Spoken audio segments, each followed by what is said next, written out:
Humanity lives as usual, measured lives. Major political issues are decided in the White House, while outside, ordinary people make plans for tomorrow, unaware of the changes that await them. But one single morning changes everything. For an unknown reason, all carriers of the Y chromosome, in other words, all males, animals, birds, and humans, suddenly die in the city. Among them is the country's president. The only men to survive are a young, talentless illusionist, Uric Brown, and his pet capuchin monkey, Ampersand. Regina Oliver is supposed to take over as president in the event of an emergency, but unfortunately, she was out of the country at the time of the incident and has not been heard from. Naturally, the lack of leadership leads to dire consequences. Riots break out in the city, and panicked residents smash the city, unsure how to move on. Tensions are also mounting in the White House. The employees understand that in 2 weeks they will be trapped. Their coal and clean water supplies will run out. Food won't last long either. Animals can no longer reproduce, and growing a sufficient supply in a short time is simply impossible. And this isn't just a one-city problem. It will affect everyone. Senator Jennifer Brown takes the reins of power. It is Sarah Bergen, an agent of the president's secret group, with the serial number 355, who infiltrates her. The girl explains that she was sent here because of a real threat, but they haven't had time to tell her the details of her new assignment. All this time, Uric hasn't left the apartment to avoid becoming a target for the women, but supplies are gradually running low. Leaving a note for his girlfriend, the man decides to go out on a reconnaissance mission. Simultaneously, the senator sends Sarah to search for his daughter, Hira, who hasn't contacted them since the disaster. But Hira is in no hurry to find safety. Instead, she arrives at a shelter to help those in need, including the wife of her deceased lover. Afterward, the girl returns to her friend's lair. At first glance, it seems there are still surviving men in the city, but soon everything falls into place. These guys were born in female bodies, and only through hormones were they able to change their gender. Therefore, the unknown illness has no effect on them. An evacuation begins in New York, and heavy military equipment is rolling through the city. Uric has to hide to avoid being captured by the military, but he manages to sneak into a local bar to leave another message for his girlfriend on the wall. Uric still hopes that she's alive, and that seeing his autograph will bring her home. Usually, Uric manages to remain unnoticed, but this time, things don't go according to plan. His capuchin monkey escapes, and Uric is forced to chase after it. A restless amp descends into the flooded subway and disappears into the filthy water filled with the bodies of the dead. Overcoming his disgust, the boy decides to follow him, lest he lose his only friend. At one point, Uric imagines he sees a living man standing nearby, but it seems it was just a vision. Shining a flashlight around, the boy sees nothing but filthy water.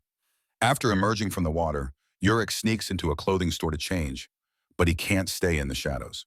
The store owners notice the naked customer and freeze in surprise.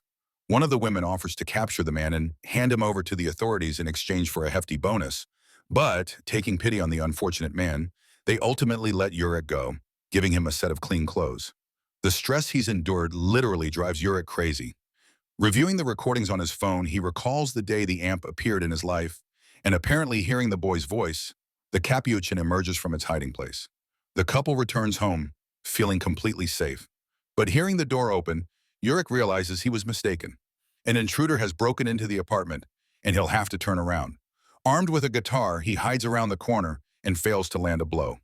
Sarah proves faster and stronger. She wrestles the weapon from the boy's hands, and a few hours later, she delivers him to his mother, Senator Brown. The pilots who delivered Uric to the White House are locked in. Sarah explains that they need to rest after the long flight, but everyone understands that's not the case. No one must know that the new president's son survived. Otherwise, it could arouse suspicions of a conspiracy and lead to even greater unrest. Uric himself is not happy about the situation. Having rested a bit after everything he had experienced, he decides to look around, but the boy's curiosity almost leads him to failure. Marla, the widow of the deceased president, discovers him in an abandoned office. Jennifer and Sarah arrive to the rescue, making it look like Marla is having mental problems. Meanwhile, Uric manages to hide, but the conspirators are under threat, and Sarah insists that he must be removed from the White House. The deceased president's daughter tries to find out what exactly her mother saw that night. Jennifer assures her that it was nothing more than a hallucination, but Kimberly suspects that Jennifer Brown, who has taken over as president, is lying to her. Jennifer Brown instructs her assistants to find a geneticist who can examine Uric and determine what happened on the planet and why he and the Capuchin survived. The president plans to bring specialists here, But Sarah remains adamant. It's too dangerous, and they must get the boy out of the city.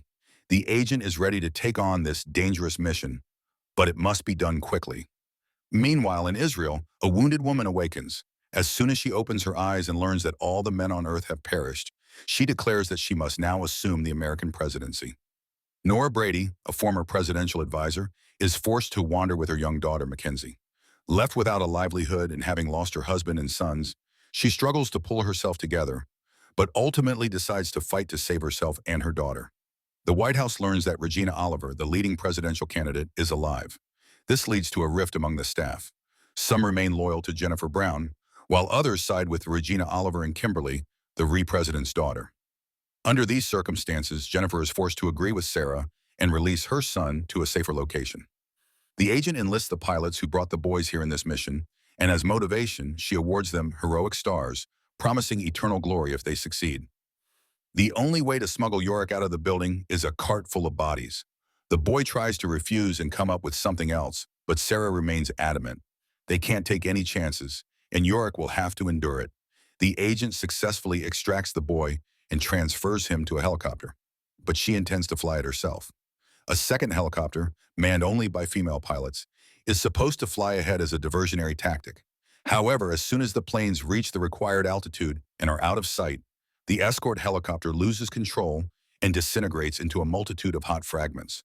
This terrifies Yorick, and only Sarah remains calm, knowing that she's relying on the female pilot's silence. After several hours of travel, Sarah and Yorick stop in the woods to rest. The agent can't take it anymore and asks the boys to undress. He smells bad after the ride in the cart full of bodies, and it would be better to wash his clothes before continuing on. Yorick's sister, Hira, sets out in search of safety, accompanied by her half-male friend. On the way, the pair stop at a looted store to try to find some food, but instead find a frightened Nora and Mackenzie. After examining the girl's leg, Hira notices a seriously infected wound and asks Nora to allow her to administer first aid so they can move on. Sarah and Yorick's camp is attacked by wild female robbers. The agent tries to distract them and send them away, but to play it safe, Yorick dons a mask and waves a stick, frightening the girls, fearing they will ruin their plan. The unexpected guests leave, but the couple decides not to stay. They reach the nearest town and exchange them for a bike, a dismantled helicopter generator, and a couple of grenades. But while Sarah inspects and checks the vehicle, Yorick, forgetting all safety rules, runs off to a secluded area, thinking he's spotted his girlfriend Bet in the crowd. This stupid act leads him into a trap. He's surrounded by female police officers who rip off Yorick's mask and discover his secret. Sarah is forced to intervene to protect her friend, and after fighting him off, she takes him away. But as soon as she has a free moment, Sarah stops the bike to bring the losers to their senses and remind him of the importance of the mission he's just nearly ruined. Hira, her friend, and their new companions come to spend the night at an empty women's shelter. The girl confesses to Nora that her daughter is in serious trouble. She needs antibiotics, but the pharmacies have long been looted, just like the empty house. Fearful and helpless, Nora goes outside to avoid her daughter seeing her tears. But there the woman faces a new challenge. Horsewomen appear in the courtyard calling themselves the mistresses of the house, and they don't seem very happy to have uninvited guests. The hostess's other visitors are also quickly discovered. They move them to the stables to get rid of the extra mouths to feed, but Nora notices something that could save them. One of the riders is wounded, and Nora asks Hira to examine the girl and help her. The paramedic tries to do something, but the bullet wound is too severe. All they have at hand is some tape and a pair of rubber gloves. Several hours of surgery bring no results. The girl's condition worsens, and the leader of the female gang, Roxanne, decides to end their ordeal. Despite Nora's worries, Roxanne proves kind and understanding.